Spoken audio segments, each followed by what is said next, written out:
আজকের ক্লাসে তাপগতিবিদ্যায় আমরা আরেকটি সৃজনশীল দেখব। ঠিক আছে, তো আজকে হচ্ছে আমরা যে সৃজনশীল দেখব সেটা হচ্ছে ময়মনসিংহ বোর্ড 2023। দেখো এখানে কি বলছে। এখানে হচ্ছে তোমার দুইটা কার্ণচক্র দেয়া আছে, এটা একটা আর এটা একটা। এখানে বলছে উদ্দীপকের চিত্রে উভয় কার্ণচক্রে কার্যনির্বাহী বস্তু হিসাবে হচ্ছে তোমার দ্বিপারমাণবিক গ্যাস এক মোল ব্যবহার করা হয়েছে, মানে এক মোল দ্বিপারমাণবিক গ্যাস ব্যবহার করা হয়েছে। চক্র দুটির প্রতি চক্রে সংকোচন প্রসারণের অনুপাত যথাক্রমে হচ্ছে 1:3 এবং হচ্ছে 1:4। তো আর এর মান দেওয়া আছে, এটা তো আমাদের মুখস্থ, 8.31 জুল পার মোল পার কেলভিন। তো আর এর যে এককটা আছে এটা আমাদের মুখস্থ রাখবা, মুখস্থ করে ফেলবা, কারণ এটা এমসিকিউ তে। আচ্ছা, তাহলে দেখো এখানে হচ্ছে আমরা দেখতে পাচ্ছি এটা হচ্ছে তোমার একটা কার্ণচক্র এ বি সি ডি। এখানে হচ্ছে P1 B1, এটা P2 B2, P3 B3, P4 B4। এখানে হচ্ছে তাপমাত্রা দেওয়া আছে T1 হচ্ছে 60°C, T2 হচ্ছে এখানে 211 কেলভিন। আর দ্বিতীয়টার ক্ষেত্রে যদি আমরা দেখি, এটাকে ধরা হয়েছে T1'B1', এইভাবে এখানে ধরা হয়েছে ABCD। আর হচ্ছে এখানে T1 তাপমাত্রা হচ্ছে 70°C। এখন যদি আমরা কোশ্চেনটা দেখি, কোশ্চেন কি চাইছে আমাদের কাছে। গত বলছে দেখো, প্রথম কার্যচক্রে কার্যনির্বাহক বস্তু বি থেকে সি তে নিতে কৃত কাজ কত। প্রথম কার্যচক্র হচ্ছে এটা।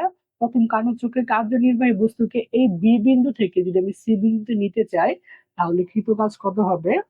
আর ঘতে বলছে হচ্ছে উদ্দীপকের কোন কার্যচক্র বেশি কার্যকর গাণিতিক ভাবে বিশ্লেষণ করো। মানে এখানে দুইটা চক্র আছে, এই দুইটা চক্রের মধ্যে কোনটা বেশি কার্যকর হবে সেটা আমাদের বের করতে বলছে।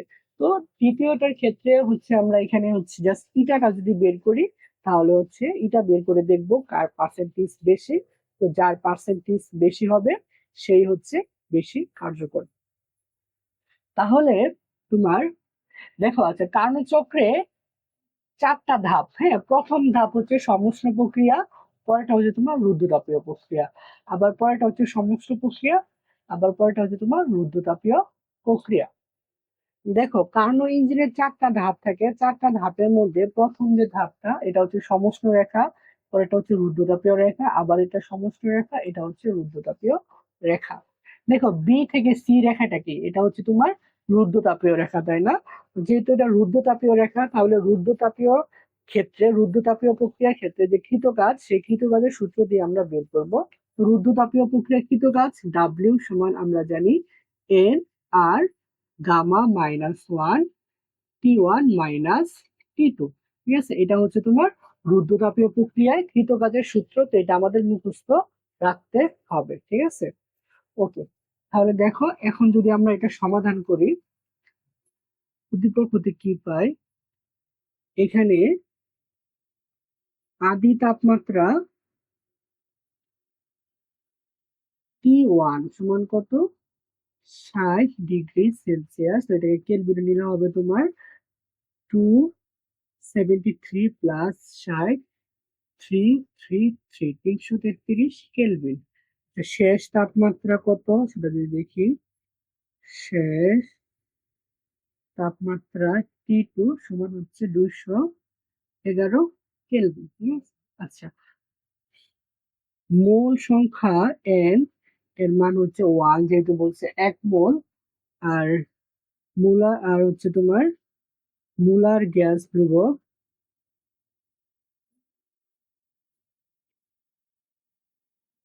আর এর মান হচ্ছে 8.31 জোল পার মোল পার কেলভিন। ঠিক আছে, এবং গামা এর মান কত, যেহেতু হচ্ছে একটি দ্বীপ পারমাণবিক গ্যাস, তাহলে সেটা হচ্ছে 1.40। ঠিক আছে, আচ্ছা। তো সুতরাং কৃত কাজ ডাব্লিউ সমান হোয়াট, আমরা জানি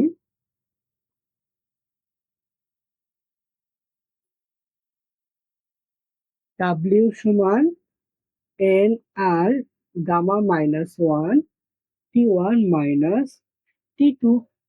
তো এখন এখানে যদি মান আমরা বসাই, দেখো এন এর মান হচ্ছে 1 ইন্টু আর এর মান হচ্ছে 8.31, গামার মান হচ্ছে 1.40 - 1, T1 এর মান হচ্ছে তোমার 333 3 3 3 মাইনাস টি টু এর মান হচ্ছে তোমার 211। তো এটা যদি আমরা ক্যালকুলেশন করে দেখি মানটা কত আসে, এটার মান আসে তোমার 2535.77। তো কাজের একক হচ্ছে জুল। ঠিক আছে, তো আমরা যদি সূত্র বসায় যদি এটা অ্যাপ্লাই করি তাহলে আমরা মানটা ইজিলি পেয়ে যাচ্ছি। ঠিক আছে, তো এটা আশা করি তোমরা বুঝছো। এখন দেখো, ঘতে বলছে কোন ইঞ্জিনটি বেশি কার্যকর। তো এটা বের করার জন্য আমাদের কি বের করতে হবে, ইটা এর মানটা যদি আমরা বের করতে পারি, মানে কর্মদক্ষতা যদি বের করতে পারি, তাহলে হচ্ছে আমরা বলতে পারবো কোনটা বেশি কার্যকর। তাহলে হচ্ছে দেখো, এটা যদি আমরা সমাধান করি, আচ্ছা প্রথম চিত্রের ক্ষেত্রে আমরা যদি করি, দেখো আমরা কি জানি কর্মদক্ষতা ইটা সমান 1 মাইনাস T2/T1 ইন্টু 100%। আচ্ছা দেখি তো এখানে কি কি মান আছে। এখানে হচ্ছে তোমার এই চিত্রে হচ্ছে T1 এবং T2 দুটা মান দেওয়াই আছে, ইজিলি আমরা করতে পারবো। T1 সমান হচ্ছে 60°C, এটাকে কেলভিনে নিতে হবে 333 কেলভিন। T2 এর মান হচ্ছে তোমার 211 কেলভিন। আর আর কিছু লাগবে না। হ্যাঁ, তো এখানে মানগুলো যদি আমরা বসাই, দেখো 1 মাইনাস T2 হচ্ছে 211/333 ইন্টু 100%।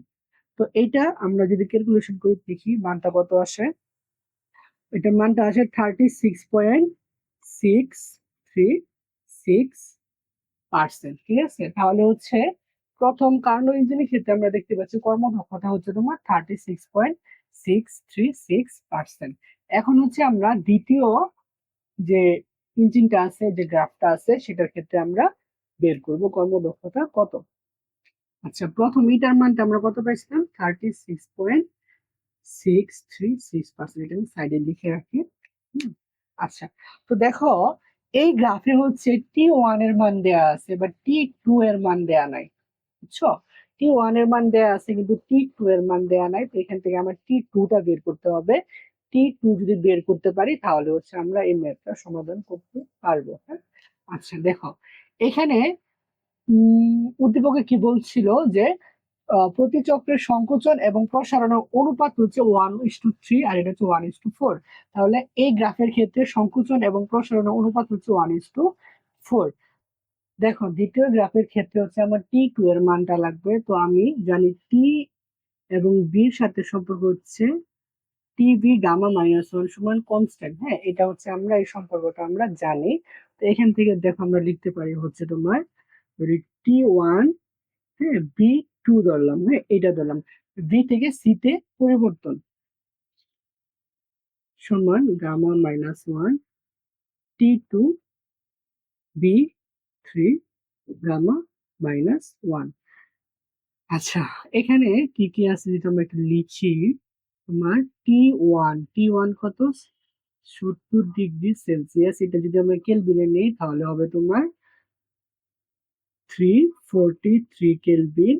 আর হচ্ছে ভি টু হচ্ছে তোমার আদি আয়তন, ভি থ্রিটা হচ্ছে শেষ আয়তন, সেটা আমরা বলতে পারি যেহেতু 1:4 অনুপাত সংকোচন এবং প্রসারণের, তাহলে সেটা হচ্ছে 4B। ঠিক আছে, ওকে। তাহলে এখান থেকে দেখো আমরা লিখতে পারি তোমার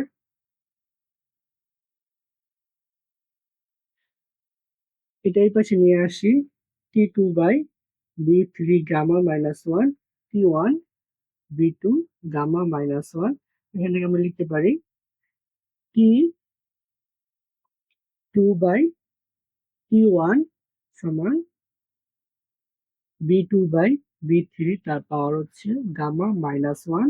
তো এখান থেকে আমার মান লাগবে হচ্ছে T2 এর মান লাগবে, তাহলে হচ্ছে তোমার B2 minus B3 gamma minus 1 into T1। তো এখানে যদি মানটা বসাই, দেখো B2 এর মান হচ্ছে তোমার B3 এর মান হচ্ছে 4B, তার পাওয়ার হচ্ছে 1.40 -1 ইন্টু টি, 1 এর মান হচ্ছে 343।